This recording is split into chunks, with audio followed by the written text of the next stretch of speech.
संत रामपाल जी महाराज एक ऐसे महान संत जिन्होंने अपनी सतभक्ति, तत्व ज्ञान, करुणा और सेवा के बल पर समाज में नई मिसाल कायम की है। संत रामपाल जी महाराज की अगुवाई में उनके सभी सतलोक आश्रमों से समाज कल्याण के अद्भुत कार्यों ने समाज को सुनहरे भविष्य की एक नई उम्मीद दिखाई है। संत रामपाल जी महाराज से नाम दीक्षा लेने के बाद लाखों लोगों की लाइलाज बीमारियां जैसे कैंसर, एड्स आदि ठीक हुई। संत जी के ज्ञान से प्रेरित होकर उनके अनुयायियों ने लाखों यूनिट रक्तदान किया। संत जी ने लाखों बहन बेटियों का दहेज मुक्त विवाह करवाया।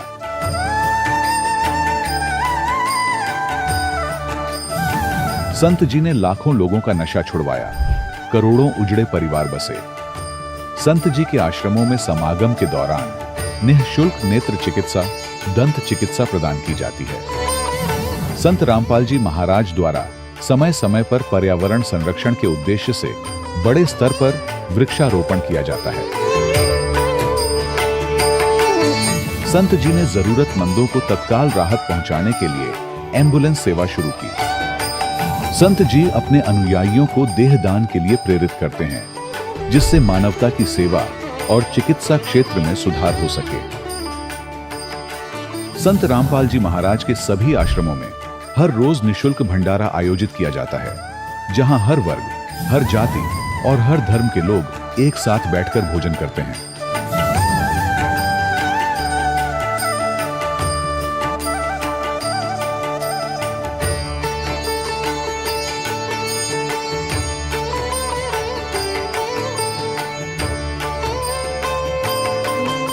संत रामपाल जी महाराज की अन्नपूर्णा मुहिम ने गरीब और बेसहारा लोगों के जीवन में एक नई ऊर्जा और उम्मीद को जन्म दिया है। घर घर खाद्य सामग्री और जरूरी मदद पहुंचाकर संत रामपाल जी महाराज ने लोगों को दुख और मजबूरी से लड़ने की ताकत प्रदान की है।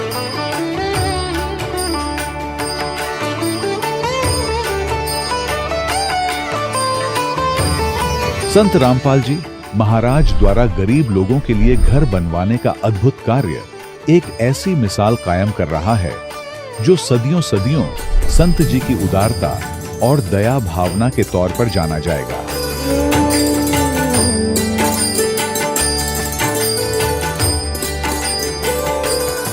संत रामपाल जी महाराज ने हरियाणा सहित भारत के कई राज्यों में आई भीषण बाढ़ से अनेक गांवों और किसानों को बड़ी राहत दिलाई। तत्काल लाखों फुट पाइप और हजारों मोटर उपलब्ध कराकर किसानों के खेतों और गांवों में भरे बाढ़ के पानी को बाहर निकालकर उनको नया जीवन दान प्रदान किया। आज संत रामपाल जी महाराज को किसानों के मसीहा के तौर पर देखा जा रहा है।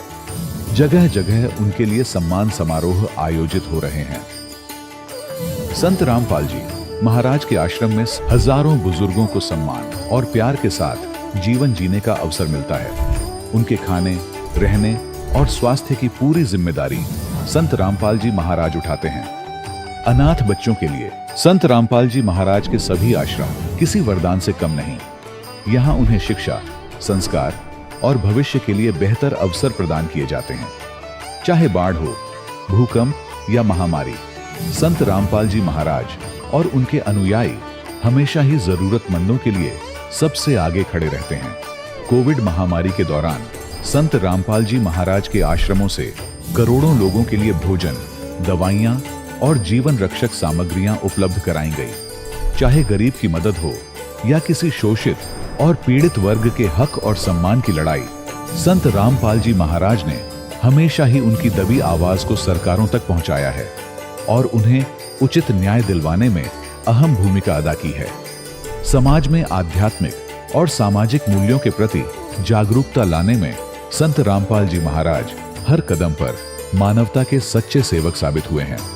संत रामपाल जी महाराज का जीवन हमें सिखाता है कि सच्ची सेवा वही है जो निस्वार्थ भाव से की जाए। आइए हम भी इस महान सेवा के कार्य में इस महान संत से जुड़ें और संत रामपाल जी महाराज से नाम दीक्षा लेकर अपने जीवन को धन्य बनाएं।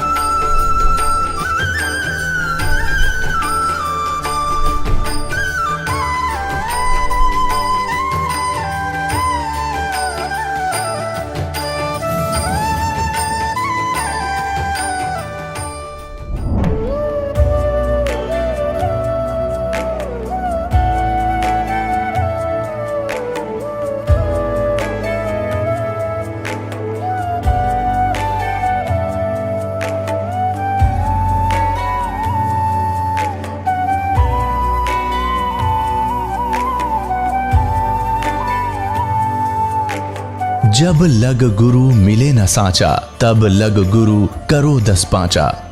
क्या गुरु बदल सकते हैं? क्या गुरु बदलने से पाप लगता है? अध्यात्म के इस मैदान में आखिर सही गुरु कौन है?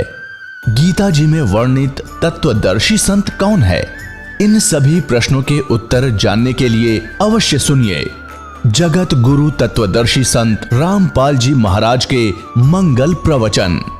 सत साहेब दर्शकों, मनुष्यपने जीवन में सुख और शांति की खोज में कभी देवी देवताओं तो कभी मंदिर और गुरुद्वारों के चक्कर लगाता है, लेकिन जब इतना सब कुछ करने के बावजूद भी उसे मन की शांति नहीं मिलती तो उसका विश्वास डगमगाना स्वाभाविक हो जाता है। दर्शकों, कुछ ऐसी ही कहानी थी महाराष्ट्र की रहने वाली पूजा गणेश जी की। पूजा गणेश जी ने वर्षों तक ब्रह्मा, विष्णु और अन्य देवी देवताओं की भक्ति साधना की, लेकिन जब इन्हें इतनी भक्ति साधना करने के बावजूद भी कहीं से राहत नहीं मिली तो इन्होंने अन्य धर्म गुरुओं का दरवाजा भी खटखटाया, लेकिन अफसोस पूजा गणेश जी को सभी जगह से निराशा ही हाथ लगी। लेकिन दर्शकों, आज पूजा गणेश जी का कहना है कि मेरा जीवन तब बदला जब मुझे संत रामपाल जी महाराज द्वारा लिखित पुस्तक ज्ञान गंगा मिली। दर्शकों, आखिर संत रामपाल जी महाराज ने ज्ञान गंगा पुस्तक में ऐसा क्या लिखा है कि जो भी इस पुस्तक को पढ़ता है वो संत रामपाल जी महाराज का ही हो जाता है और उसके जीवन के सारे कष्ट दूर हो जाते हैं। आखिर क्यों पूजा गणेश जी संत रामपाल जी महाराज को पूर्ण संत बता रही हैं? आखिर इसके पीछे की सच्चाई क्या है? आइए सुनते हैं पूजा गणेश जी की कहानी उन्हीं की जुबानी। जी नमस्कार। नमस्कार सर जी। क्या नाम है जी आपका? पूजा गणेश शेड़के। कहाँ से आए हैं आप? जी मैं जालना महाराष्ट्र से बिलोंग करती हूँ। संत रामपाल जी महाराज से नाम दीक्षा लेने से पहले आप क्या भक्ति साधनाएं करते थे? सर जी, संत रामपाल जी महाराज जी से नाम दीक्षा लेने से पहले जो कि महाराष्ट्र में जो प्रचलित साधनाएं हैं वो सब हम किया करते थे। जैसे कि हमारी जो दादी जी थी उनको नवनाथ है महाराष्ट्र में, उनकी सवारी आती थी, तो उसी के साथ जो लोग थे उनके पास जैसे कि हल पूछने के लिए आया करते थे। तो बचपन से ही घर में बहुत ज़्यादा धार्मिक वातावरण था। उसी के साथ हमारी जो कुलदेवी है तुळजा भवानी माता थी, जो कि मतलब तुळजापुर में उनका बहुत बड़ा मंदिर है।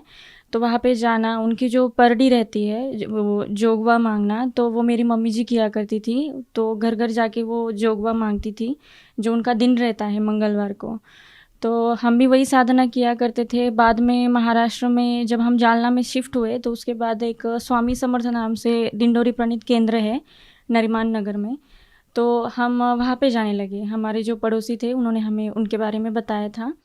तो हम वहाँ पे पैदल आना जाना, कम से कम घर से 2 से 2.5 किलोमीटर वहाँ तक था जो डिस्टेंस था। तो हम घर से पैदल जाते थे और पैदल आते थे। तीनों टाइम वहाँ पे आरतियाँ होती थी, तो कम से कम सुबह शाम तो भी हम जाने का प्रयास करते थे। माता जी, मैं, पूरी फैमिली वहाँ पे जुड़ी हुई थी। तो वहाँ पे 7 दिन का हवन, पाठ, यज्ञ, पारायण रहता था। तो 7 दिन हम वहाँ पे सुबह जल्दी उठ के जाना, वहाँ गुरु चरित्र का पारायण करना, स्वामी चरित्र का नित्य पाठ करना, दुर्गा सप्तशती का पाठ करना। जो नवरात्र रहते हैं तो उस टाइम जो दुर्गा मंदिर है वहाँ पर पैदल जाना, पैदल आना। तो इस प्रकार से सारी जो साधनाएं थी, उसी के साथ जो महादेव शिव जी है उनकी पूजा भी, जैसे 16 सोमवार का व्रत पकड़ना, निराहार रहना, ये सारी साधनाएं हम किया करते थे। देखिए, महाराष्ट्र में जो भी पारंपरिक पूजाएं की जाती हैं वो सभी साधनाएं आप पहले कर ही रहे थे, तो फिर आपने संत रामपाल जी महाराज जी से नाम दीक्षा क्यों ली? सर जी, हम ये सब साधनाएं तो किया ही करते थे, लेकिन फिर भी जो लाइफ में बहुत ज़्यादा समस्याएं थी। जैसे कि मेरे जो पिताजी थे वो बहुत ज़्यादा मतलब स्मोकिंग करते थे, सिगरेट वगैरह वो पीते थे। वो कभी कभी जब उनको टेंशन हो जाती थी तो रात रात भर वो सिगरेट पिया करते थे। हम उनको बोल भी नहीं पाते थे क्योंकि वो बहुत ज़्यादा गुस्सा भी कर देते थे, हम डर जाते थे। तो इस वजह से हम बहुत ज़्यादा, घर में भी माहौल बहुत ज़्यादा ख़राब हुआ करता था, हमेशा हर कोई टेंशन में ही रहता था। यही सब समस्याएं से हम जूझ रहे थे। उसी में 2008 साल में जो हमारा जो टैंकर था, पापा ड्राइवर थे उस पर, हमारा सिर्फ एक ही टैंकर था और उसी पे सारा घर खर्च चला करता था। तो पिताजी और एक बार वो गए हुए थे तो वो जो टैंकर था वो पलट गया, तो वो पूरा जल चुका था, मतलब पूरा लॉस हो गया। हमारी जो इनकम सोर्स था वो पूरा बंद हो गया। कंडीशन यहाँ तक ख़राब हो गई थी सर जी कि हमें शाम के खाने तक की मतलब सोचना पड़ता था कि अब क्या करें। पिताजी बहुत ज़्यादा टेंशन में और डिप्रेशन में आ गए थे। सारी समस्याएं थी। भैया भी उस टाइम 10th में था। 11th में उसको एडमिशन लेने के लिए क्लासेस के लिए पैसे भी नहीं थे। पूजा जी देखिए, आप जो पहले भक्ति साधनाएं कर रहे थे, उन साधनाओं के करने से आपके जीवन में जो कष्ट थे वो ज्यों के त्यों बने हुए थे। तो फिर संत रामपाल जी महाराज जी से नाम दीक्षा लेने के बाद आपके वो कष्ट थे वो कैसे दूर हुए? हमारे बुआ जी का लड़का था, वो पहले संत रामपाल जी महाराज जी से जुड़े हुए थे।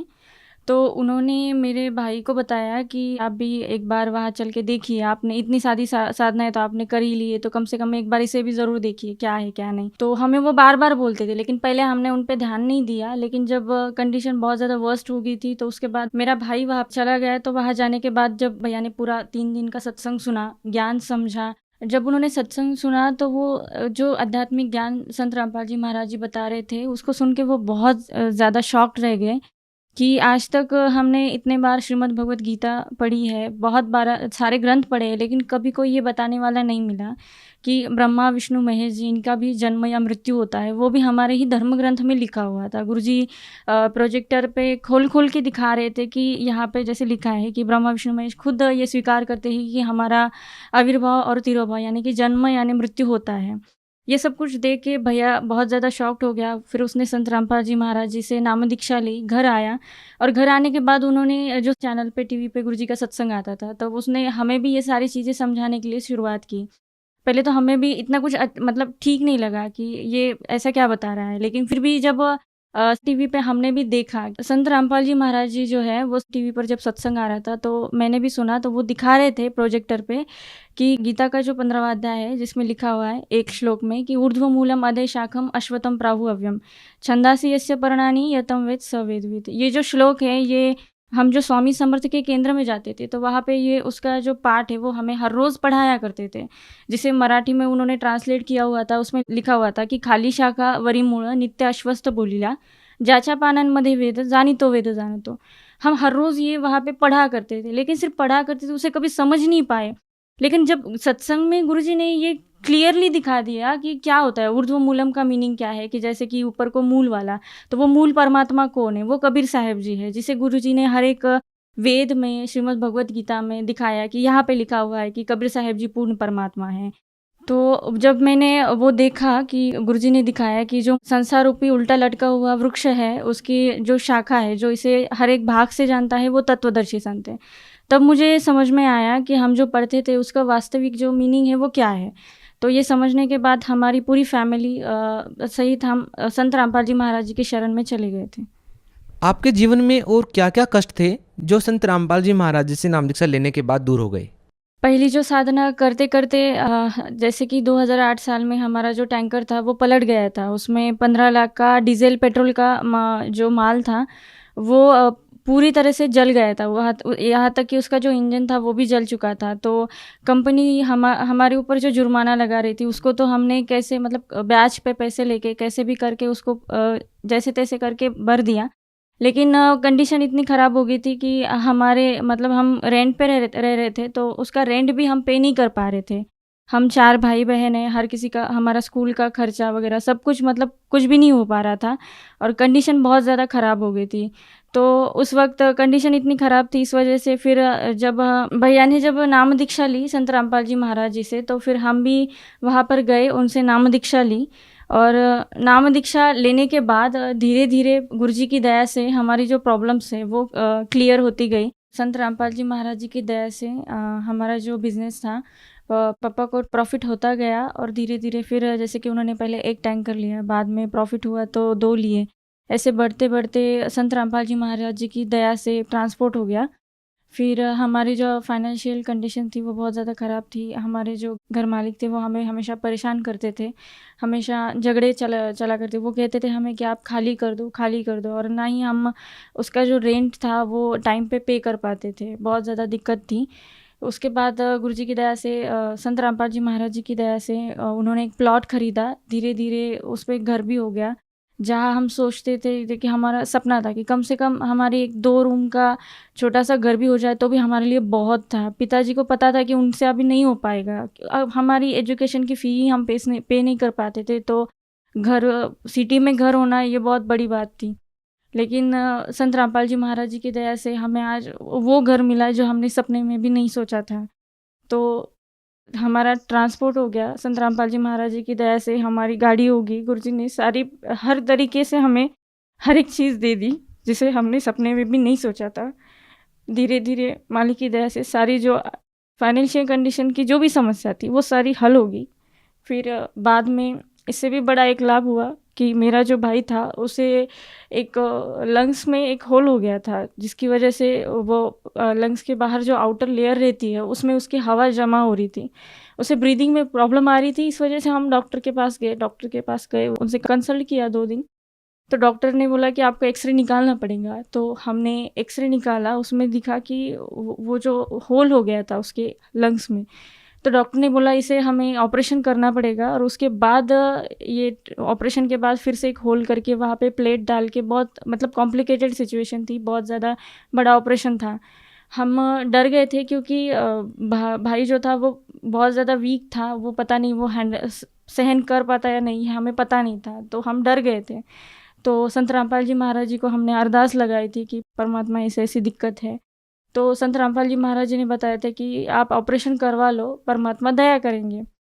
तो सैटरडे को हम गए थे, तो डॉक्टर ने बोला था आप मंडे को आइए ऑपरेशन में। कमल नयन बजाज हॉस्पिटल है औरंगाबाद में, वहाँ पर हमें उन्होंने बुलाया था मंडे को। तो हम फैमिली में और मेरी दीदी घर पे थी, भाई मम्मी पापा सब वहाँ पे हॉस्पिटल में गए थे, उसे एडमिट कराया था। तो वहाँ पे एक प्रोसीजर थी कि जैसे एडमिट करने के बाद उन्होंने उसका एक्सरे वगैरह निकाला, ऑपरेशन थिएटर में उसको लेकर गए, और जब उसको मतलब सब कुछ तैयारी हो गई थी, लेकिन डॉक्टर ने वो जो उसका एक्सरे था वो देखा। बिफोर उन्होंने एक्सरे किया था, जो डॉक्टर ने देखा तो वो बिल्कुल शॉक्ड रह गए। उन्होंने बोला कि अभी उन्होंने सारी जो प्रोसीजर चल रही थी उसे रुकवाया और बोला कि मुझे ये नहीं पता कि ये कैसे हुआ, लेकिन उन्होंने वो टैली किया। मतलब सैटरडे को जो एक्सरे निकलवाया था और ऑपरेशन के पहले जो एक्सरे निकलवाया था, सिर्फ बंदी छोड़ सदगुरु रामपाल जी महाराज जी की दया से सिर्फ एक ही दिन में वो पूरा उसका रिपोर्ट नॉर्मल आ गया था। मतलब जो हवा थी जिसकी वजह से उसे पेन हो रहा था, ब्रीदिंग के लिए प्रॉब्लम आ रही थी, वो पूरी तरीके से नील थी, नॉर्मल हो गई थी। जो कि डॉक्टर खुद बोल रहे थे कि ये पॉसिबल ही नहीं है, पता नहीं ये कैसे हुआ, लेकिन ये पॉसिबल नहीं है। लेकिन मैं खुद हैरान हूँ कि ये कैसे हो गया। तो इस प्रकार संत रामपाल जी महाराज जी की दया से वो मेरे भाई का जो ऑपरेशन होने वाला था वो भी टल गया, और बिना ऑपरेशन के वो बिल्कुल नॉर्मल है।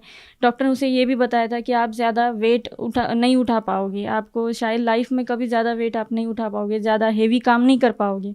लेकिन संत रामपाल जी महाराज जी की दया से वो सारे काम करता है, उसे कोई दिक्कत नहीं होती है। तो ये गुरु जी की दया से हमें संत रामपाल जी महाराज जी की दया से ये बहुत बड़ा लाभ हुआ। उसके बाद मेरी जो माता जी है, मेरी जो मम्मी है, उनको हार्ट की प्रॉब्लम थी। उन्हें 3 बार हार्ट अटैक आ चुका था। मतलब जब सेकेंड टाइम उन्हें जब हार्ट की प्रॉब्लम हुई थी तो डॉक्टर ने उन्हें बता दिया था कि आप इतने जल्दी उनको घर मत लेके जाइए। लेकिन हमें संत रामपाल जी महाराज जी पर विश्वास था, इसलिए हमने मम्मी को वहाँ से, मतलब डॉक्टर के मना करने के बावजूद भी हम उन्हें लेकर आ गए।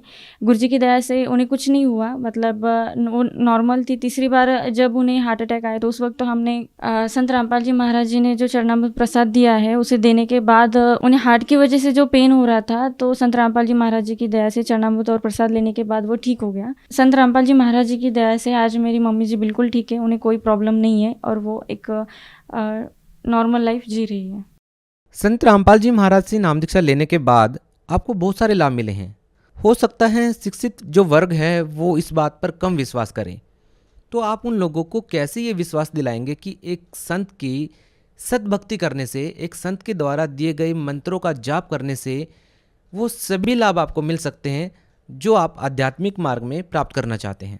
जो आज का पढ़ा लिखा समाज है वो इन सब बातों में विश्वास नहीं करता कि जैसे किसी मंत्र जाप से या फिर आशीर्वाद से हमारी जो समस्याएं हैं वो दूर हो सकती है। लेकिन आज तक हम में से किसी ने भी अपने जो धर्म ग्रंथ है उसे कभी खोल के नहीं देखा कि वास्तविकता में जो साधना है वो हमारे धर्म ग्रंथों में लिखी हुई है या नहीं। जब हम प्रॉपरली, जैसे हमारे धर्म ग्रंथों में, होली बुक्स में जो साधना लिखी हुई है, तो ऑब्वियसली हम सबको वैसे लाभ होंगे जो परमात्मा देते हैं। जैसे कि अगर कोई स्टूडेंट है, अगर वो एग्ज़ाम देने के लिए जाता है, तो उसको एग्ज़ाम में उसे वही लिखना पड़ेगा जो सिलेबस में लिखा हुआ है। अगर उसके आउट ऑफ मतलब जो सिलेबस में लिखा नहीं है और वो अगर वो लिखता है पेपर में, तो ऑब्वियसली वो फ़ेल हो जाएगा। इसी प्रकार जैसे कि हमें हमारे जो धर्म ग्रंथ हैं, होली बुक्स में, उसमें जो लिखा है उसके अनुसार साधना करनी पड़ेगी। तब हमें परमात्मा से मिलने वाला लाभ प्राप्त हो सकता है। जैसे कि हम भी पहले परंपरागत भक्ति साधना किया करते थे, जो करते-करते भी हमारे जीवन में बहुत ज़्यादा दुःख आए, समस्याएँ आई, जिनसे हमें बहुत ज़्यादा दिक्कत भी हुई।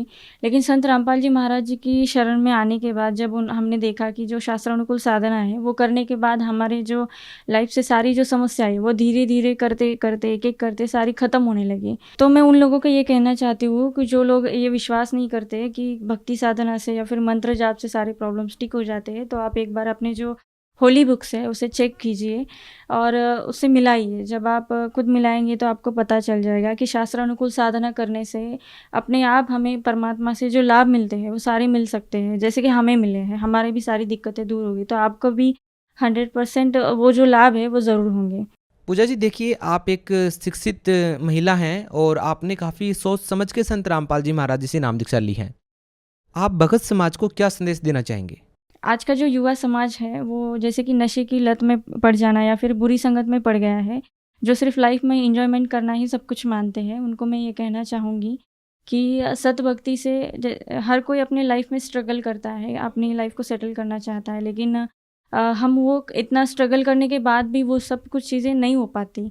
जब हम सतभक्ति करते हैं, जैसे हमारी लाइफ में हमने कभी सोचा भी नहीं था कि इतनी सारी परेशानियों को झेलते हुए भी हम कभी अपनी खुशी से ज़िंदगी जी पाएँगे। लेकिन संत रामपाल जी महाराज जी की शरण में आने के बाद हमें भी वो सारे लाभ हुए जो हमारे शायद भाग्य में नहीं था, लेकिन वो परमात्मा ने हमारी लाइफ में दिया। तो मैं आज का जो पढ़ा लिखा युवा समाज है, उनसे ये प्रार्थना है कि आप भी संत रामपाल जी महाराज जी का ज्ञान समझिए और उनसे नाम दीक्षा लेकर अपने जो समस्या है उनका हल आप पा सकते हैं। पूजा जी, हजारों लोग हैं जो संत रामपाल जी महाराज जी से प्रतिदिन जुड़ रहे हैं। जो श्रद्धालु हमें इस समय सुन रहे हैं, वे श्रद्धालु संत रामपाल जी महाराज जी से कैसे जुड़ सकते हैं? संत रामपाल जी महाराज जी से नाम दीक्षा लेने के लिए जो संत रामपाल जी महाराज जी के जो सत्संग हैं वो विविध चैनल्स पे आते हैं, तो उनके नीचे एक पीली पट्टी चलती है जिन पे कुछ नंबर लिखे हुए होते हैं। तो आप उन नंबर पर कॉल करके अपने जो डिस्ट्रिक्ट का नामदान सेंटर है उसके बारे में पता करके वहाँ जाके नाम दीक्षा ले सकते हैं। और एक बहुत आसान तरीका है कि फेसबुक, यूट्यूब पे संत रामपाल जी महाराज जी के जो सत्संग हैं उनके नीचे नंबर्स फ्लैश हो रहे हैं, उन पे कांटेक्ट करके आप निःशुल्क नाम दीक्षा प्राप्त कर सकते हैं। जी बहुत बहुत धन्यवाद। धन्यवाद सर। दर्शकों, अभी आपने सुने संत रामपाल जी महाराज से दीक्षा प्राप्त करके सुखी हुए भक्त के अनुभव। अब देखिए जगत गुरु तत्वदर्शी संत रामपाल जी महाराज के मंगल प्रवचन। और किसी की बेटा मार काट दिया, किसी की बेटी काट दी, किसी के माँ बाप दोनों ही हाँक ले गया, तो वहां बुद्धि उनकी नहीं जावे थी, यूं करे के है इनका। तो पुण्यात्मा, यहां आप देख रहे हो किसी का बेटा मर गया, किसी की बेटी मर गई, पूरा परिवार का परिवार नाश हो जाता है, और बाकी बचे वे दूसरे परिवार के या उसी परिवार के सदस्य अपने आप को सुरक्षित समझते हैं। तो परमात्मा कहते हैं यह भूल है आपके, आपको पता ही नहीं आगे प्रोसेस का, ये क्यों मर रहे हैं, क्यों जन्म दे रहे हैं, हमारे लिए ये क्या व्यवस्था कर रखी है। अब यहां देखते हो आप कितना सुंदर वातावरण है, बढ़िया फलदार वृक्ष हैं, काजू, सेब, संतरे हैं, कितनी अच्छी मेवा उपलब्ध है, जमीन के अंदर जल है, शीतल वायु चल रही है, दिन रात बन रहे हैं, और बड़ा अच्छा जैसे गेहूं, चने, बाजरा, ज्वार, कितनी अच्छा कणक दे रखी है।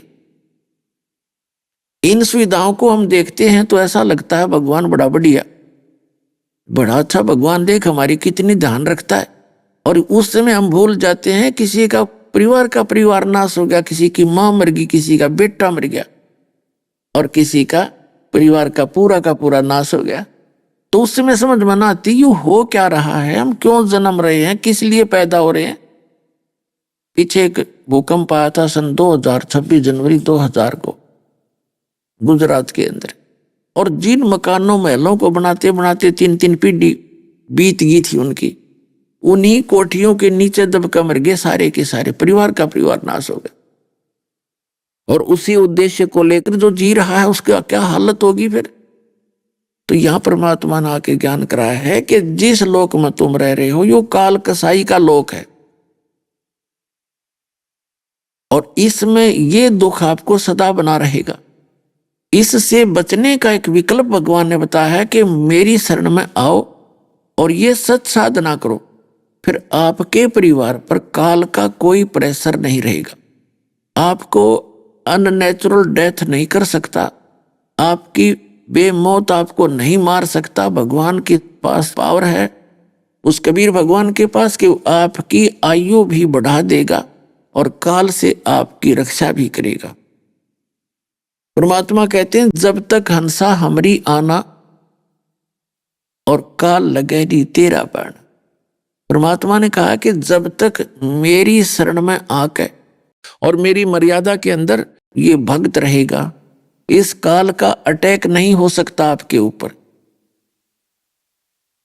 तो आप जी ने परमात्मा की शरण लेकर के मर्यादा में रहना पड़ेगा। फिर देखना किसी प्रकार की भी हानि आपको काल नहीं कर पाओगे, और फिर भक्ति करके आप सफल हो जाओगे, सतलोक चले जाओगे। इस ज्ञान को आधार बनाना।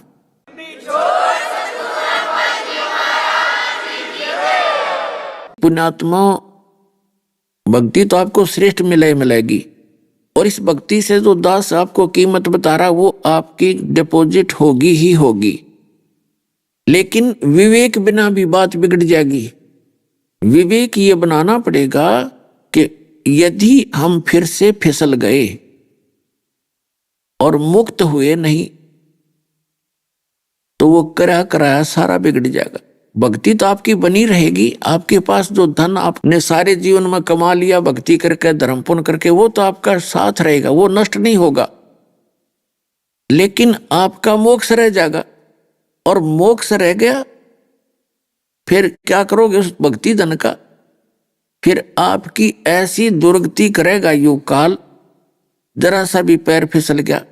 और आपकी भक्ति तो ये होएगी क्योंकि सत साधना है। कोई 1-2 वर्ष भी भक्ति कर लेगा और फिर भक्ति ना करेगा तो उसके घर में सुख शुरू हो जाएंगे। वो सुख शुरू होंगे उस 2 वर्ष 3 वर्ष की हुई भक्ति से, और उसका भ्रम ये हो जाएगा कि मैंने नाम भी छोड़ दिया, दारू भी पीने लग गया, शराब भी पीने लग गया, और वही पूजा कर रहा हूं जो मैं पहले करता था और मुझे फिर भी सुख है। तो ये भी एक धोखा होगा उस व्यक्ति के साथ जो ज्ञान सही नहीं समझ सका। तो उसकी वो बैटरी चार्ज होगी 3 वर्ष में सत साधना से, ढेर सारी पुण्य इकट्ठे हो गए। जब तक वो पुण्य उसके चलेंगे उसने कोई आपत्ति नहीं आएगी, और जब वो साधना की वो भक्ति कमाई और वो पुण्य समाप्त होंगे, उसकी फेर बिरान माटी शुरू होगी। उसमें समय ज्यादा निकल जाएगा, इतना उसकी डेथ निकट आ जाएगी, तो वो उसने सारा काम बिगाड़ दिया। तो ये विवेक बिना जीव दुखी होता है। थोड़ा सा विवेक से काम लेना पड़ेगा। एक आप जी जो एक दूसरे को कोई दुआ नहीं देना, ना बद्दुआ देना। अगर आप श्राप दोगे, बद्दुआ दोगे तो भी आपकी भक्ति नाश होगी, और किसी को आशीर्वाद दोगे, किसी की मंगल कामना करोगे तो भी आपका पंचर होगा। इस राम नाम की गाड़ी में पंचर हो और फिर सारी हवा निकल जाएगी। तो इस प्रकार हमने प्रत्येक अपने बच्चे को, अपनी संबंधित जितने भी आपके संपर्क में हैं, जिनसे आपकी ममता है, आपका फर्ज बनता है कि उसको भी ये चार्जर दे दे कि बेटा ले चार्जर लगाओ, इससे काम चलेगा। एक टायर से दूसरे टायर में पहिए में हवा भरने तो दोनों कंडम हो जाएंगे, कोई इससे का काम नहीं चलेगा। तो इस प्रकार आपने सावधानी बरतनी है। किसी को आशीर्वाद नहीं देना, किसी के सिर पे हाथ नहीं रखना, मंगल कामना नहीं करना, क्योंकि हम कितनी मंगल कामना कर सकते हैं। एक टायर में तो दूसरे टायर में कितनी हवा भर सकता है एक व्यक्ति। अपना काम बिगाड़ने वाली बात है। और काल यही चाहता है कि जो पुण्यकर्मी हैं वो अपना भक्ति नाश कर लें, दोनों चौड़ चपट हो जा। तो ये आपने सावधान रहना। ये आपने देखा होगा, जैसे जो बूढ़ी बुजुर्ग हैं, ये बहनें जो है, ये क्या करती हैं, जैसे कोई पुत्र वधू है, बड़ी माइयों की वे पैर दबाती हैं एक आदर भाव से, और उनको वो आशीर्वाद देती हैं। तो उन बूढ़ियों की जो पहले थोड़ी बहुत को रह रही होगी चवन्नी, वह उन आशीर्वाद देकर खराब कर देगी। तो इस प्रकार हमने ना तो किसी को ये फॉर्मेलिटी करनी है और ना किसी से दुआ लेनी है और ना ही देनी है। हमने केवल परमात्मा पर आश्रित रहना है, जो सर्व सुखदाई सर्व संपन्न है। उसी से दुआ करेंगे और उसी से आशीर्वाद प्राप्त करेंगे, तो हमारी भक्ति खराब नहीं होगी। तो परमात्मा उस प्यारी आत्मा गरीबदास जी को समझा रहे हैं कि बेटा ये काल का लोक है और इसको श्राप लगा हुआ है 1 लाख मानव शरीरधारी प्राणियों का नित आहार करने का और 1.25 लाख उत्पत्ति करने का। अब मानव शरीरधारियों का ये कैसे आहार करता है? जैसे ये शरीर है ना, ये खाने का नहीं है। इस मानव शरीर के अंदर ये जितने आप देखते हो कितने विकार प्राणी करते हैं, शराब, बीड़ी, तम्बाकू, भूकी, सुल्फा, ये ना करण की चीज तो सब ने स्वीकार कर दी 90% ने, क्योंकि ये मन है, इसकी खुराक है या, और इसके करने से इस शरीर के अंदर एक विशेष चटपटापन डिपॉजिट होता है सूक्ष्म शरीर में, और जिस समय इस अंदर के शरीर को, सूक्ष्म शरीर को ले जा करके तपस्या के ऊपर भुना जाता है, तो उस समय जिसने ज्यादा विकार कर रखे हैं उसमें ज्यादा गंध निकलता है, और वो निकला हुआ शोरबा वो काल खाता है उस गंध को, इसलिए ये आपसे विकार करवाता है। नहीं तो इस आत्मा की जो आहार है भक्ति, भगवान की भक्ति और निर्मल भोजन, जैसे काजू, किस्मत, सेब, संतरे, चावल, खीर अपनी बनाओ, रोटी खा लो, हलवा बना लो। मांस क्यों खाते हो? सुल्फा नहीं पीना चाहिए, शराब नहीं पीनी चाहिए, तम्बाकू प्रयोग इस शरीर में बिल्कुल नहीं करना चाहिए, ना सूंघना चाहिए और न ही किसी हुक्का, बीड़ी, सिगरेट के माध्यम से प्रयोग करना चाहिए। ये सब काल का जाल है। वो चाहता है ज्यादा से ज्यादा बकवाद करें और मेरा चटपटा आहार बने। पुण्यात्माओं, चाहे आपको ये बात ऊट पटांग लगती हो, लेकिन ये कोई बालकों का डोम बाट के गीत नहीं, उस पूर्ण परमात्मा का दिया हुआ ज्ञान है। ये एक एक पॉइंट सच समझ लेना। इसका आपका कद सच्ची जचेगी वो समय आने पर पता लगेगा आपको। तो यहाँ जो व्यवस्था है इस काल की है, और इसने यहाँ आपको केवल उन जैसे कसाई बकरे पालता ऐसे पाल रखा। नहीं तो आप विचार करके देख लो, आज सभी अपने परिवार में कितने खुश हैं और क्या उमंग लिए बैठे हैं। अरे 1 सेकंड का पता नहीं आ क्या बिजली गिर जाए। वहां बुद्धि क्यों नहीं जाती हमारी? क्योंकि हम बालक हैं, हमारी बालक बुद्धि है। हमने विकल्प कभी सुना ही नहीं कि ये भी कुछ और भी काम है इस मनुष्य जीवन का। अगर कभी किसी की प्रेरणा हुई तो जाके नकलियां के फंस गए, वहां कोई ज्ञान है नहीं, वही समाजों के तो फिर वहीं के वहीं। तो इस ज्ञान से आपकी बुद्धि यहाँ काल के जाल से हटेगी और परमात्मा में जुड़ेगी। फिर गरीबदास जी ने जब ये ज्ञान सुना तो बड़े प्रेरित हुए और चरण पकड़ कर कहने लगे, भगवान जो लोक आप बता रहे हो वो कहाँ है, उसकी कैसे प्राप्ति होगी, अब उसका ज्ञान कराओ। तो परमात्मा ने उनको बताया, बेटा सतलोक है, यहाँ 21 ब्रह्मांड है इस काल के, 7 संग ब्रह्मांड है इस अक्षर पुरुष के, और वो जो पूर्ण परमात्मा का जो स्थान है वो सतलोक है। अब गरीबदास साहिब जी उनको एक महात्मा संत समझ रहे थे, विद्वान पुरुष मान रहे थे। गरीबदास जी ने पूछा कि क्या आप वहां जाते आते रहते हो? तो कबीर परमेश्वर ने कहा जिंदा महात्मा के रूप में कि बेटा मैं तो रोज आता जाता हूं अपने उस गांव में, सतलोक में। तो गरीबदास जी ने सोचा कि चल मैं भी घूम आता हूं, आसपास होगा कितने ऊपर के लोक में। तो गरीबदास जी ने कहा कि परमात्मा मुझे भी साथ ले चलो, मुझे भी दिखा दो आपका वो धाम, जितना आप सुख बता रहे हो वहां सारी व्यवस्था है, वहां कोई भी मटेरियल खराब नहीं होता। परमेश्वर कबीर जी ने बताया कि जो गंगा दरिया है यहाँ पर, ये एक सैंपल है उस सतलोक के पदार्थों का। ऐसे गंदे लोक में ये गंगा का जल कभी खराब नहीं होता। ये तो यहाँ के वर्ण में भी खराब नहीं होता, और वहां तो शुद्ध वातावरण है। तो ये अमृत जल जो गंगा का आया है, ये सतलोक से आया है, और सतलोक से फिर इस काल के लोक से होता हुआ यहां तक आया है। तो ये भी दूषित है उसके तुलना में, और उसके बावजूद भी ये चाहे 100 वर्ष तक रख लो गंगा के जल को डालकर किसी बोतल में, ये खराब नहीं होता। वैज्ञानिक सिर मार कर बैठ गए, बता दो इसमें कहां से आ गया। फिर ये वहीं से हिमालय से तो पता नहीं कितनी दरिया निकल रही है। इनकी बुद्धि स्लिप है। भगवान के सामने साइंटिस्ट -0 है। तो परमात्मा ने बताया कि वहां सारे पदार्थ, दूधों की दरिया बहती हैं, हीरे पन्ने जवाहरातों के वहां पर पहाड़ हैं, जहां तुम इन पत्थर के पहाड़ों को सीनरी देखने जाते हो, और उनके ऊपर सुंदर वृक्ष लहरा रहे हैं, फलदार वृक्ष है। तो गरीबदास जी की इच्छा हुई कि मैं उस लोक को देखूं, तो कभी देखा ना सुना।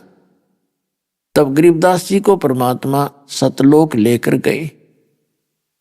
वहां गरीबदास जी बैठे हैं, जैसे आम व्यक्ति बालक बैठ जाता है, और शरीर से निकाल कर उस आत्मा को सूक्ष्म शरीर समेत ऊपर के लोकों में परमात्मा कबीर जी लेकर गए। वहां पर ब्रह्मा का लोक दिखाया, विष्णु का लोक दिखाया, शिव का लोक दिखाया। उनसे ऊपर जहां ये काल रहता है वो स्थान दिखाया। ये ब्रह्म रहता है, सरपुरुष, जिसने प्रतिज्ञा कर रखी है कि मैं कभी अपने वास्तविक रूप में किसी के सामने नहीं आऊंगा। श्रीमद् भगवत गीता अध्याय नंबर 7 के श्लोक नंबर 24 और 25 में ये कहता है कि अर्जुन, मैं अपनी योग माया से छुपा रहता हूं, मैं कभी किसी के समक्ष नहीं आता, और ये मूर्ख जन समुदाय मुझ अव्यक्तम व्यक्तिम आपनम मनन्ते अबुझा, ये बेबुझी के लोग मुझ अव्यक्त माने मैं गुप्त रहता हूं, और मुझको ये व्यक्तिम यानी मनुष्य रूप में श्री कृष्ण मान रहे होंगे। I am not Krishna. पुण्यात्माओं, कृष्ण जी तो ये बात कह नहीं सकते कि मैं मनुष्य नहीं हूं। उसके अंदर वो काल बोल रहा था। तो ऊपर दिखाया कि बेटा देखो ये बैठा है वो काल, जिसका ओछा माथा, लंबे दांत, विकराल शरीर, मनुष्य दृश्य, वो 1000 तक भुजा बना सकता है, 1000 भुजा दिखा सकता है। और ब्रह्मा विष्णु महेश केवल 4 भुजा ही बना सकते हैं, और सिंगल 2 भुजाओं में भी बन सकते हैं, इससे ज्यादा नहीं कर सकते। दुर्गा केवल 8 भुजा ही बना सकती है। तो इस प्रकार परमात्मा ने उसको दिखाया। और जब परमात्मा ने कहा कि देखना ये काल मेरे इस मंत्र के सामने जो सतनाम मैं जाप करूंगा, परमात्मा ने गरीबदास जी को दृढ़ता लानी थी कि जो मंत्र मैं तुम्हें दूंगा उसमें कितनी शक्ति है। जिस काल के सामने ब्रह्मा विष्णु महेश भी थर थर कांपते हैं, और वो उस परमात्मा के उस मंत्र से और कैसे मुरझा गया, एकदम ऐसे खड़ा हो गया था कि कौन आ गया मेरे स्थान पर। तब परमात्मा ने सतनाम का सुमन किया, श्वास उश्वास से एकदम ऐसे मुरझा गया, जैसे कहां तो खड़ा हो गया था विकराल रूप धारण करके, फिर ऐसे बैठ गया सुकड़ के, और परमात्मा ने उसके सिर पे पैर रखा, और गरीबदास जी को साथ लेकर के 21वें ब्रह्मांड के अंतिम छोर पर बैठा है। ये जो लास्ट गेट है, 11वां द्वार है, उसको खुद ब्लॉक किए बैठा है। ये कोई इधर आ ना जाए, कहीं निकल ना जाए तेरे जाल से। उस 11वें द्वार के ऊपर ये स्वयं विराजमान है अपने वास्तविक रूप में। जब परमात्मा ने सतनाम का सुमन किया, और वो ऐसे सुकड़ गया जैसे नीची गर्दन कर ली, और वो जो गेट इसने रोक रखा था वो खाली कर दिया। उसके सिर पे पैर रख के परमात्मा गरीबदास जी को 11वें द्वार से पार करके उस अक्षर पुरुष के लोक में प्रवेश किया। फिर वहां दिखा कि ये 7 शंख ब्रह्मांड का लोक है, ये अक्षर पुरुष का लोक है बेटा। इसमें से पार होने के लिए अब तुम अपनी समर्थता से तुम्हें ले जा रहा हूं ये बोल नहीं सकते, लेकिन तुमने जब अपने आप आना होगा तो वो सतनाम के अंदर 2 अक्षर जो हैं उनमें से 1 अक्षर के भक्ति कमाई आपको इसके किराए के लिए देनी पड़ेगी। तो वो सारा दिखा कर ले, फिर बर में द्वार को पार करके सतलोक में प्रवेश हुए। तो वहां का जो दृश्य देखा गरीबदास जी ने, कहते हैं क्या कहूं उस देश की, कोई महिमा कही न जाए। अब वहां जाकर के क्या देखा, वो जो मालिक ने नीचे बताया था सारी व्यवस्था ज्यों की त्यों, वो पृथ्वी है सतलोक, पृथ्वी जैसे धरती है ऐसी है, लेकिन यहां तो ये काली पीली मिट्टी की है, वो सफेद मिट्टी है उसकी, बहुत सुंदर, और उसमें पूरे सदाबहार वृक्ष हैं और सफेद कलर के सब वृक्ष हैं, उनके फल फूल बहुत सुंदर हैं, स्वादिष्ट हैं, पूरा सदाबहार, यानी कभी मुरझाते नहीं, कहीं पर फुहार पड़ रही है, बगैर बादल के वर्षा हो रही है अपने आप, और कहीं पर खाली मैदान पड़े हैं और बड़े बड़े मकान बने हुए हैं, बहुत बड़े बड़े महल। आप सभी आत्माओं के, चाहे कोई मच्छर है, यहाँ बिच्छू है, मक्खी है, हाथी और चींटी है, राजा रंग देव बना हुआ है, ये सभी सतलोक से आए हुए हैं।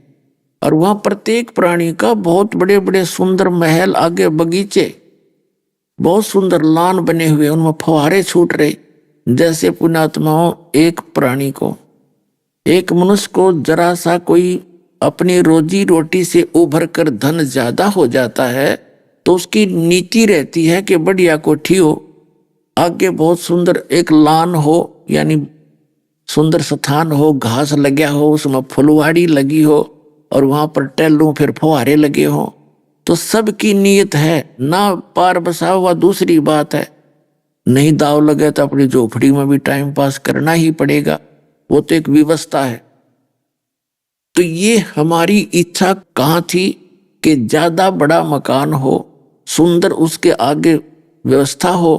तो सतलोक में आप रहा करते थे तो वहां ये आपको सुविधाएं प्राप्त थी। और दूसरी, आप सभी के अंदर एक टेंडेंसी है कि मैं कभी वृद्ध ना दिखूं, युवा दिखाई दूं। उसके लिए तो राजनेता हैं, अभिनेता हैं, अपनी सर्जरी भी कराते हैं, इस खाल को, मेरी खाल सुकड़ी ना दिखे और मैं युवा दिखूं। तो यहां तो कितनी बनावटी बना लो, इसकी बिरानमाटी लास्ट में होनी है। और दूसरा, कोई मृत्यु नहीं चाहता, वृद्ध अवस्था और मृत्यु कोई नहीं चाहता, चाहे बीमारी इतने सड़े जावे। हम इतने ढीठ हो लिए, इन दुखों को सहन करते करते इतने पक गए कि हम कितने दुखी हो जहां पर मृत्यु ना हो। और बिल्कुल ठीक है, बात भी सही है, मुश्किल से तो एक परिवार जुड़ा, उसके लिए एक छोटा सा मकान की व्यवस्था बनी और फिर मृत्यु होने की तैयारी होगी। बताइए के सांग हुआ, ये कोई जीवन है? इतना गंदा लोक, पर हमारी बुद्धि काम में नहीं करती और ना कोई व्यवस्था बताने वाला हमें मिला। ये लोक वेद सुनाने वाले जैसे राधा स्वामी धन धन सतगुरु वाले ये ठेका ले रहे सतलोक का, इन्हें कख भी पता नहीं सतलोक के बारे में, और ना उस साधना का पता, ना उनको ज्ञान है। तो वहां रुचि बने कैसे? क्योंकि वो तो श्रद्धालु पुण्यात्मा है, भोली भाली आत्मा हो, तो मंदिर में सेट होगी तो वहीं जाती है, सुनती नहीं दूसरे की। और वो श्रद्धालु वहां पहुंच के उन्होंने परम धनी जान के वो फिट हो गए, अटपट करके वहीं के वहीं खड़े हैं। तो उनको कख नहीं पता उस भक्ति मार्ग का। अगर और 100 वर्ष ये भक्ति मार्ग स्टार्ट ना होता, पूरा मानव विश्व का नास्तिक हो जाता पुण्यात्माओं। क्योंकि ये राधा स्वामी पंथ, धन सतगुरु पंथ, निरंकारी पंथ, जय गुरुदेव पंथ, जनोद वाले का पंथ, ठाकुर जी का, ये राधा स्वामी का पंथ, और ये आसाराम के जितने भी हैं, ये सारे शास्त्र विरुद्ध साधना बता रहे हैं, जिससे अपनी पूर्व जन्म की भक्ति से किसी को लाभ हो रहा है तो उसका निमित्त कर देते हैं कि गुरु जी की दया से ये हो गया। और इतना सुख तो हमें भी हो रहा था। हम तो एक श्याम जी पूजा करते, हनुमान पूजा करते थे, मूर्ति पूजा करते थे, जो संसारिक सुख थे वो सारे ही प्राप्त थे। संतान थी, बढ़िया नौकरी मिल गई थी, 2 रोटी टाइम पर मिल रही थी, तो हम सभी नमत राम कृष्ण का करा करते कि न दे दिया हमारे थे। और उन्हीं राम कृष्ण के पूजने वालों की बिरान मट्टी हो रही, वह ना समझ माई कि ये भी तो उस सन पूजा है, क्योंकि जैसे हम पूजा करते थे। वो अब समझ में आती है, भगवान के तत्व ज्ञान की रोशनी से दूर तक दिखाई देता है। तो वो भोली आत्मा जिनको थोड़ा बहुत सुख हुआ, इन राधा स्वामी आदि जितने भी इनके ब्रांचों में जा फंसे हैं, तो वो ये सोच रहे थे इन गुरुजियां तो हो रहा मुझे, अरे उनकी दुर्गति हो रही सबकी, क्योंकि उनके पुण्य थे वो खत्म हो, आज्ञाचार्य था नहीं, सत्साधना थी नहीं। तो अब उनके समझ में नहीं आती यू क्या हो गया, तो वो भक्ति से हट चुके हैं तकरीबन। कोई नहीं, एक फॉर्मेलिटी करने एतवार न चले जाए, बाकी सारा दिन गप्पे मारे हैं, क्योंकि उसमें आस्था बन नहीं सकती, वह भक्ति हो ही नहीं सकती, उसमें रस नहीं है भक्ति के अंदर। 2.5 घंटे सामने बैठ ले, 2.5 घंटे सुबह, बस बाकी कुछ नहीं करना। वो मंत्र 500 नाम काल के उनमें मारते रहो मत्था, ये कोई भक्ति है? अब भक्ति आपको मिलेगी, आपका एक दिन भी भक्ति कम होगी, आपका मन नहीं लगेगा, सारी रात तरफ का काटोगे। तो कुछ दिनों में सब नास्तिक हो जाते अगर ये भक्ति स्टार्ट भगवान नहीं करते। और काल चाहता ये सब नास्तिक हो जाए, गलत साधना करें, भगवान का नामो निशान खत्म हो जाए। जैसे पूरा चीन नास्तिक हो गया महात्मा बुद्ध का अनुयायी बनकर। जब तक उनके पूर्वज तो पुण्यकर्मी प्राणी थे, उनके पुण्य उनके साथ थे, उनको लाभ होते थे, वो सोचते थे महात्मा बुद्ध की साधना से हमें लाभ हो रहे हैं। अरब वो पुण्यकर्मी प्राणी रहे नहीं, कलयुगी प्राणियों का जन्म होने लग गया, तो इनके पूर्व जन्म के संस्कार थे नहीं, उनसे वो साधना से लाभ हुआ नहीं, इसलिए उन्होंने मान लिया कोई भगवान नहीं है, ये बनावटी बातें, नास्तिक हो गए, पूरा रूस नास्तिक हो गया। तो पुण्यात्माओं, ये परमात्मा की दया हुई है, इस भारतवर्ष के अंदर भी थोड़ी सी आस्था शेष थी, इसमें ये काल के दूत काल न छोड़ दिए थे ये कीड़े भक्ति का नाश करने के लिए, ये पंथ नकली, और थोड़े दिन में ये भी भक्ति का नाश करके और चले जाते, सब नास्तिक हो जाते। लेकिन परमात्मा ने यह समय फिक्स कर रखा था, अब वो समय आ गया है, पूरे विश्व में पुनः भक्ति पनपेगी और सारा विश्व भक्ति करेगा, क्योंकि ये सभी उस परमात्मा के बच्चे हैं, इनका कल्याण होगा।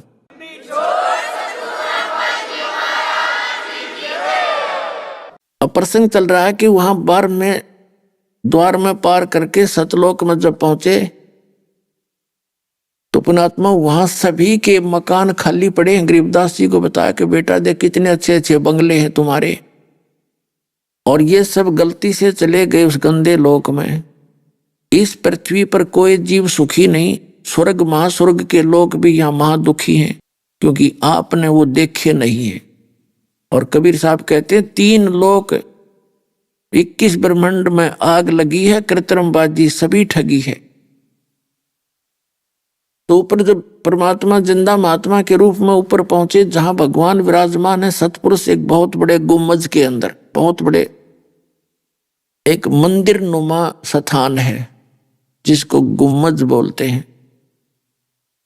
ऊपर गुमट, और उसके सेंटर में भगवान का सिंहासन विराजमान है। चारों तरफ उसके गेट हैं, बहुत सुंदर, सफेद है, सफेद उसकी रोशनी है। परमात्मा का अपना सब शरीर का जो तेज है, एक रोम में करोड़ सूर्य मिला दे, करोड़ चंद्रमा, इतनी रोशनी है। और सिर पे मुकुट है भगवान के, ऊपर छतर लगा हुआ सफेद। तो गरीबदास जी और परमात्मा अपने ही दूसरे रूप में, जिंदा महात्मा के रूप में वहां पहुंचे, जहां पर स्वयं ही दूसरे रूप में विराजमान थे। वहां उठाकर चवर और उस परमात्मा के ऊपर करने लगे जो सिंहासन पर विराजमान थे। तो गरीबदास जी ने सोचा कि भगवान तो ये है जो तख्त पर बैठा है, और ये बाबा जी इनका कोई चेला होगा, इनका सेवक होगा। इतने में क्या हुआ कि वो तेजो में शरीर सिंहासन से उठे और नीचे से गए थे वो जिंदा महात्मा वाले, वो सिंहासन पर विराजमान हुए। और वो तेजो में शरीर उस जिंदा महात्मा के शरीर पर, सिंहासन पर विराजमान पर चवर करने लगे। तो गरीबदास जी ने सोचा भाई ये क्या चक्कर हो गया, बाबा जी के ऊपर भगवान इसकी सेवा करने लग गया।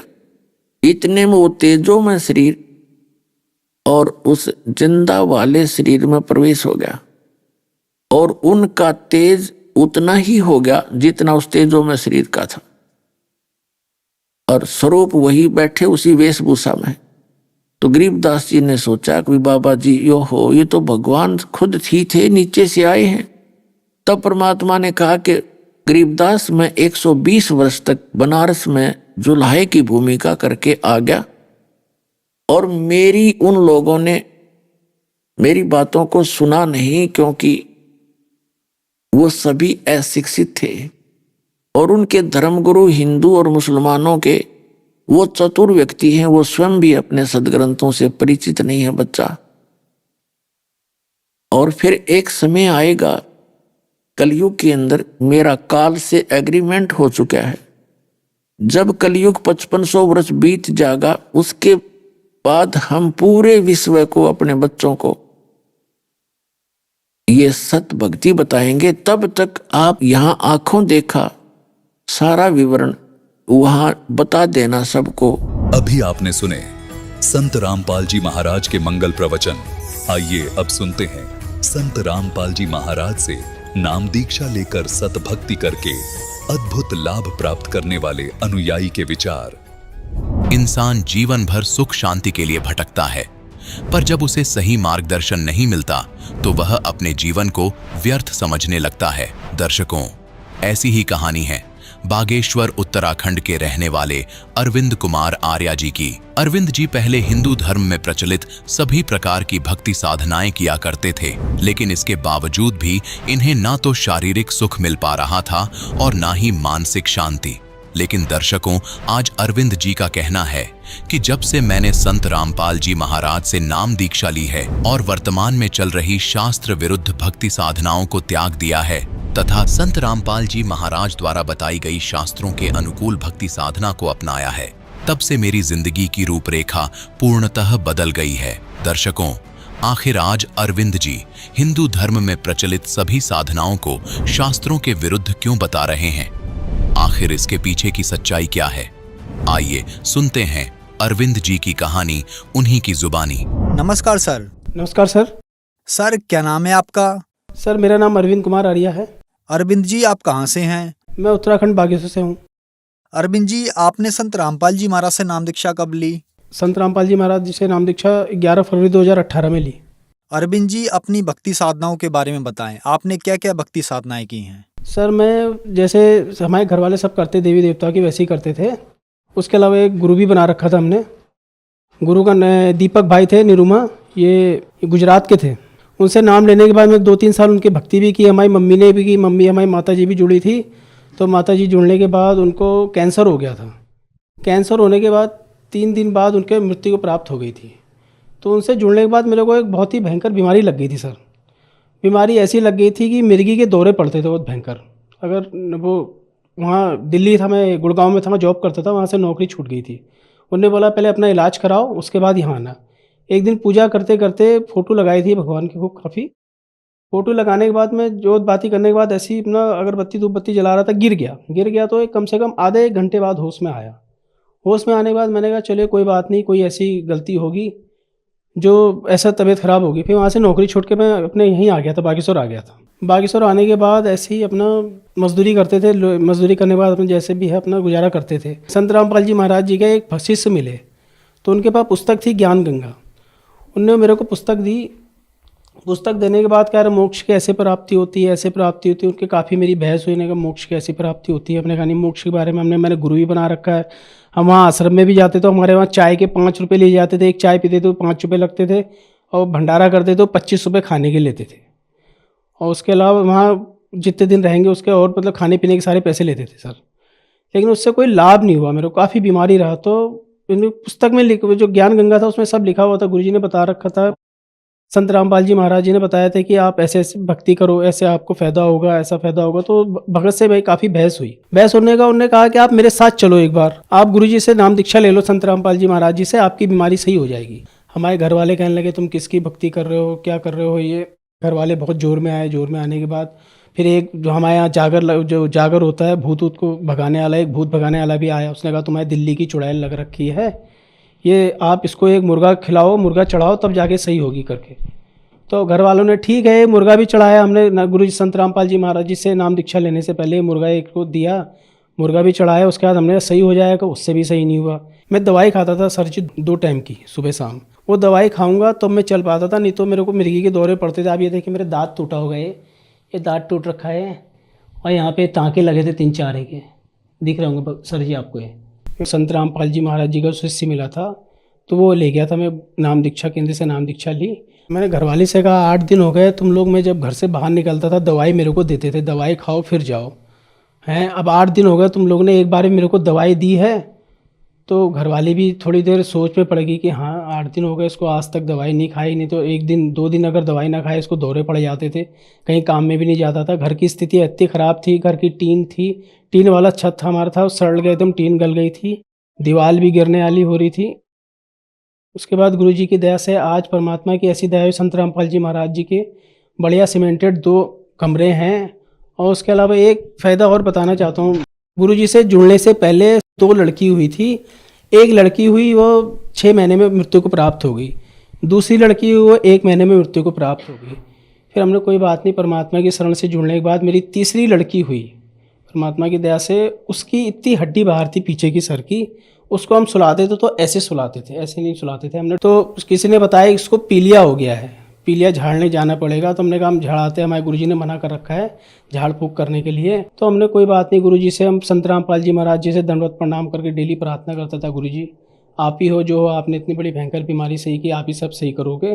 तो गुरुजी की, संत रामपाल जी महाराज जी की दया से मेरी लड़की की हड्डी भी सही हो गई, आज सही सलामत है परमात्मा की दया से। अरविंद जी, क्या आप नशा भी किया करते थे? मैं आपको बताना चाहता हूँ कि मैं बहुत दारू पीता था, इतनी दारू पीता था कि हमारे चल नहीं पाता। बस सुबह हुई, दोस्त यार मिले, उन्होंने कहा दारू पियो, बीड़ी सिगरेट भी पीता था। मैं आपको दिखाना चाहता हूँ, मेरे हाथ में घाव भी है। ये ड्रिंक करने के बाद ये अपने देखिए, ये दिख रहा होगा, सिगरेट पीता था, इसी में बुझा भी देता था। काफ़ी दारू दिख रहे होंगे आपको निशान है। परमात्मा की दया से बाद में पता चला कि बीड़ी सिगरेट पीना क्या होता है। ड्रिंक हम मतलब ये लगा लीजिए सर जी की दोस्त यार जो भी आएगा कि वो उस समय मजदूरी वगैरह करते थे, जो भी कमाया बस सुबह से चालू हो जाते दारू पीना। घर में गए, झगड़ा किया, फिसाद किया। अपना घर वाले भी बहुत परेशान रहते थे कि हाँ ये तो शराबी पीते रहता है, अच्छे काम है ही नहीं, बीमार भी है उसके बाद भी हैं। तो घर वालों के बहुत कोशिश की दारू छुड़ाने के लिए, उन्होंने कहा दारू छोड़ ले। काफ़ी जगह के हमने जिस गुरु को बनाया था तो उससे तो वहाँ जुड़ने के बाद तो बीमारी लग गई थी सर जी मेरे को, उससे पहले बीमारी भी नहीं थी, पर दौरे पड़ने लग जाते थे। अच्छी नौकरी थी, नौकरी छूट गई, घर में ऐसे ही रहता था, खाली बैठे रहता था। पर संत रामपाल जी महाराज जी का शिष्य मिला था तो वो ले गया था, मैं नाम दीक्षा केंद्र से नाम दीक्षा ली। आज मेरे को 2018 से जुड़े हुए एक बार भी एक दौरा भी नहीं आ रखा है।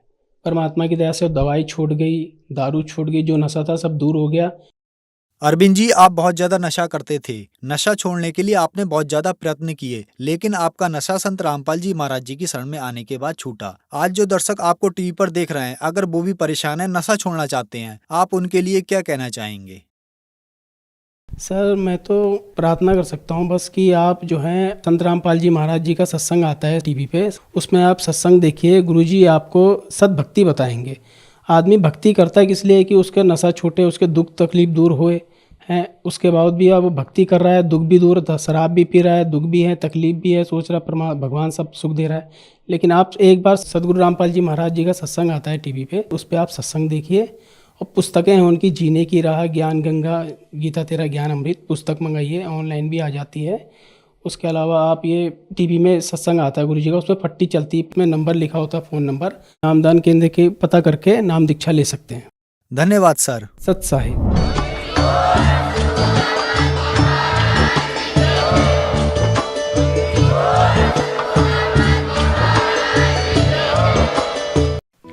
आप सुन रहे थे जगत गुरु तत्वदर्शी संत रामपाल जी महाराज के मंगल प्रवचन। अधिक जानकारी के लिए संपर्क करें।